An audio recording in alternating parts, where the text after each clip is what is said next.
അവളിപ്പോ എന്നാ ക്രോസ് ചെയ്ത് പോയി. ഓക്കെ നീ അവളെ ഫോളോ ചെയ്യ്. ഓക്കെ.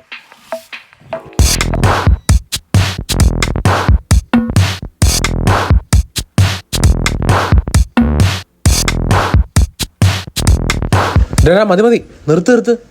അവിടെ CCTV ഉണ്ട്. ശരിയാടാ, അത് റിസ്ക്കാ. ഞാൻ ഈ പ്ലാൻ ഒന്നുകൂടെ പൊളിച്ചു പണിഞ്ഞ് നിങ്ങൾക്ക് മനസ്സിലാവുന്ന രീതി ഒന്നുകൂടെ ഞാൻ പറഞ്ഞുതരാം കേട്ടോ.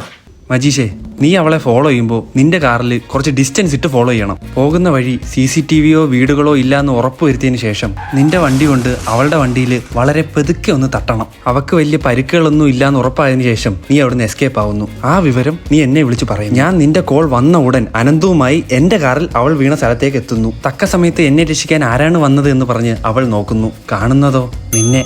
അങ്ങനെ നമ്മൾ രണ്ടുപേരും കൂടെ ചേർന്ന് അവളെ എടുത്ത് കാറിലേക്ക് കയറ്റുന്നു. അവശയായ അവളോട് നിനക്കൊന്നും പറ്റത്തില്ല, നിനക്ക് ഞാനുണ്ട് എന്ന് നീ പറയുന്നു. ഹോസ്പിറ്റലിലെത്തിയ നമ്മൾ അവളെ വിദഗ്ധ ചികിത്സയ്ക്കായി ICUലേക്ക് കയറ്റുന്നു. പിന്നെ ഞാനും അനന്തും ICUവിന്റെ ഫ്രണ്ടിൽ നിന്ന് ടെൻഷൻ അടിക്കുന്നു. ഈ വിവരം അറിഞ്ഞ് അച്ഛനും അമ്മയും ആശുപത്രിയിലേക്ക് നിലവിളിച്ചുകൊണ്ട് വരുന്നു. പരിക്കേറ്റ് റോഡിൽ കിടന്ന അവളെ ആശുപത്രിയിൽ എത്തിച്ചത് നമ്മളാണെന്ന് അവരോട് പറയുന്നു. ഈ വിവരം കേട്ട അച്ഛനും അമ്മയും നമ്മളെ വാരിപ്പുണരുന്നു. അവിടെ വെച്ച് അനന്ത് പറയുന്നു നിനക്ക് അവളെ ഇഷ്ടമാണെന്നും കല്യാണം കഴിക്കാൻ തയ്യാറുമാണെന്നും. ഇത് കേട്ട അച്ഛനും അമ്മയും അതീവ സന്തോഷത്തിലാവുന്നു. അച്ഛൻ പെട്ടെന്ന് തന്നെ ഫോൺ എടുത്ത് ഒരു ജോത്സ്യനെ വിളിച്ച് കല്യാണത്തിന് തീയതി കുറിക്കുന്നു.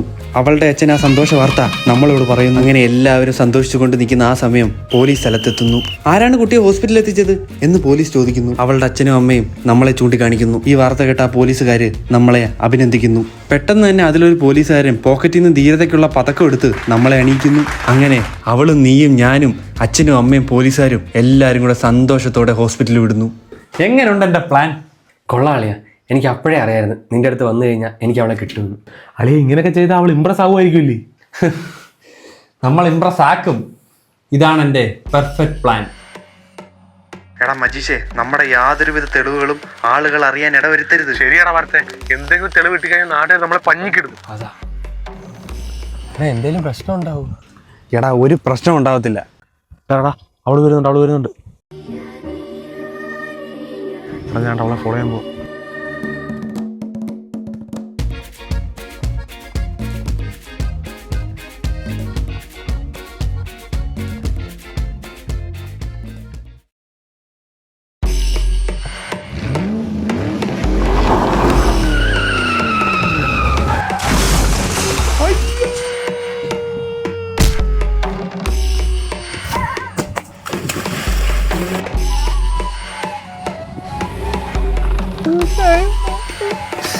ഞാൻ ചെറുതായിട്ടൊന്ന് തട്ടിട്ടുണ്ട്.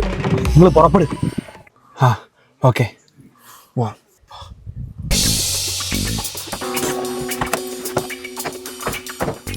അയ്യോ എന്റെ സന്ധ്യ, നീ എങ്ങനെ തോട്ടിപ്പോയി? മരുത്തേ വാടാ, നമുക്കിവിടെ രക്ഷിക്കാം. നമുക്ക് ഇപ്പൊ തന്നെ രക്ഷിക്കാം. നിന്ന് കഥാപ്രസംഗം പറയാതെ എന്നെ രക്ഷിക്കടാ.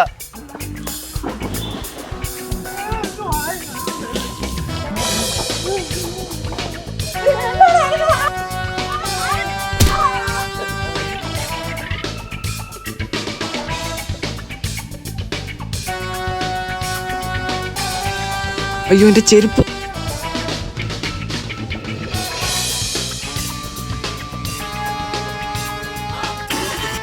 എടാ വാ, കേറി പാം.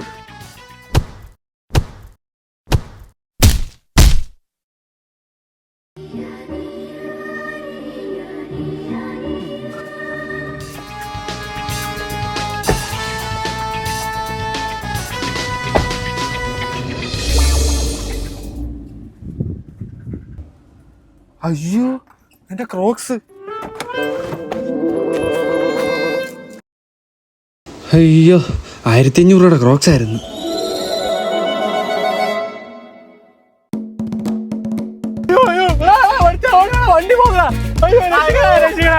ഈ വണ്ടി ഞാൻ എവിടോ? അയ്യോ എന്റെ വണ്ടിയല്ലേ, എന്റെ വണ്ടി.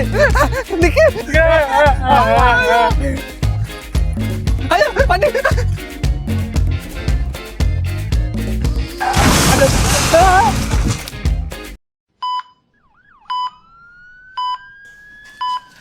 ഓട്ടോലെ നമുക്ക് പ്രാർത്ഥിക്കാം.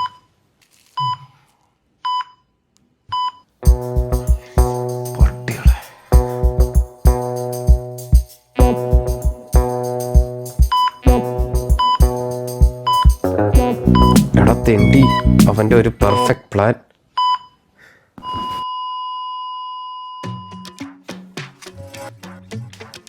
സാറേ എന്താണോ? ആ കൊച്ചിനെ ഇടിച്ചിട്ട് പോകാൻ CCTV ഫുട്ടേജ് ഇട്ടിട്ടുണ്ട്.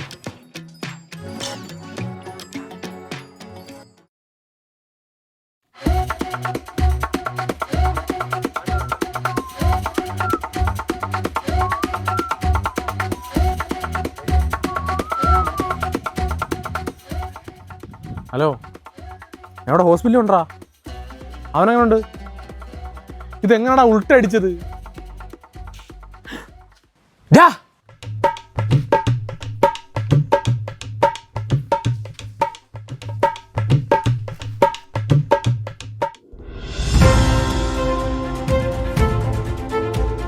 പ്രധാന വാർത്തകൾ. പ്രണയം തോന്നിയ യുവതിയെ വശീകരിക്കാൻ യുവാവിന്റെ പരാക്രമം. മനു നമ്മളോടൊപ്പം ഉണ്ട്.